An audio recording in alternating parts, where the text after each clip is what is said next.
va être particulièrement précis. Donc Pascal Popelin, rapporteur pour avis de la Commission des lois pour la sécurité. Merci Madame et Messieurs les Présidents, Monsieur le Ministre de l'Intérieur. Les crédits de fonctionnement et d'investissement dédiés à la police et à la gendarmerie constituent depuis le début de cette législature une priorité budgétaire pour le gouvernement et la majorité parlementaire qui le soutient. Tout ceci, chacun le sait, dans le contexte contraint qu'exige le redressement de la trajectoire de nos comptes publics. Concrètement, je le rappelle, l'effort consenti cette année encore dans le budget de la Nation autorisera la création de 1118 postes nouveaux en 2007 et 900 de plus, 530 pour la police nationale et 370 pour la gendarmerie, avec l'amendement proposé par le gouvernement pour faire face à la question des flux migratoires. Il permettra notamment aussi, entre autres équipements, de financer le remplacement de près de 4000 véhicules.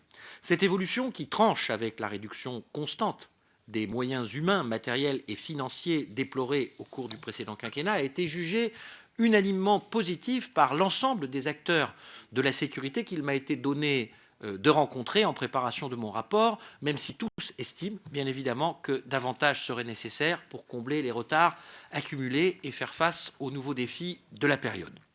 J'ai souhaité cette année m'intéresser aux fonctions support. Elles sont très diverses et regroupent l'ensemble des activités nécessaires au fonctionnement quotidien des forces de l'ordre, qu'il s'agisse de la gestion des ressources humaines, de la formation, de la logistique, de l'immobilier ou encore de l'informatique.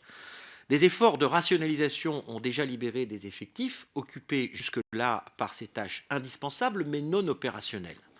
Les regroupements des ateliers automobiles ont, par exemple, déjà permis d'économiser 87 équivalents temps plein. Ils se poursuivent sous le pilotage des SGAMI. La réforme des implantations locales des services de la sécurité publique a dégagé pour la police nationale 223 équivalents temps plein en 2013-2014. Au plan central, la suppression des doublons entre directions actives et directions support, le regroupement des services de communication ou encore la fusion d'établissements de formation ont également permis d'importantes économies de personnel. Cet effort de rationalisation peut être, de mon point de vue, encore renforcé. Et je voudrais évoquer deux exemples dans le temps court qui m'est imparti, la police technique et scientifique d'une part, ainsi que la politique immobilière. S'agissant de la police technique et scientifique, deux systèmes aux modes de fonctionnement et aux cultures bien différents coexistent, les policiers d'un côté, les gendarmes de l'autre. Estimez-vous qu'il soit possible et opportun, Monsieur le Ministre, de rapprocher les laboratoires des deux forces pour en rationaliser l'implantation sur le territoire ?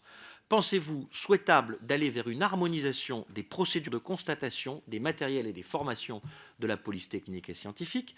Seriez-vous favorable à une évolution du statut des personnels de la police nationale, le sujet est d'actualité, afin qu'ils puissent notamment opérer seuls, à l'instar de ce qu'il est possible lorsque c'est la gendarmerie qui intervient? Quelques mots maintenant sur l'immobilier, essentiel tant pour la police que pour la gendarmerie. L'entretien de l'existant, comme la construction de casernes ou de commissariats, représente des enjeux budgétaires énormes pour les deux forces. Estimez-vous possible d'aller vers davantage de mutualisation de la fonction immobilière entre la police et la gendarmerie, par exemple au moyen de marchés communs pour la maintenance des bâtiments? La création d'une agence ayant pour mission de centraliser et de coordonner les projets immobiliers d'une certaine ampleur, construction et rénovation des bâtiments, en lien avec la DGPN, la DGGN et la Direction de l'évaluation de la performance et des affaires financières et immobilières, la DEPFI, permettant l'émergence d'un véritable pôle compétences immobilier au sein du ministère de l'Intérieur, vous paraît-elle opportune? La rationalisation des fonctions support doit aussi s'accompagner, de mon point de vue, de mesures visant à décharger les policiers et les gendarmes des tâches que leur encadrement et leurs représentants qualifient souvent d'indues. Afin de poursuivre le mouvement déjà engagé en ce sens depuis 2012, estimez-vous possible et souhaitable de décharger policiers et gendarmes de l'établissement des procurations électorales? Je terminerai par un point qui n'est pas au cœur de mon rapport, mais dont vous connaissez l'attention que j'y porte, tant ce dispositif me semble constituer un véritable atout pour une meilleure relation police-population, en particulier dans les quartiers populaires. Consécutivement aux annonces faites par le Premier ministre ce lundi, pourriez-vous préciser, Monsieur le Ministre, le calendrier législatif et opérationnel en vue de la généralisation des caméras piétons au sein de la police nationale? Bien, bravo, chers collègues, pour avoir tenu dans les délais prescrits. Pierre Morel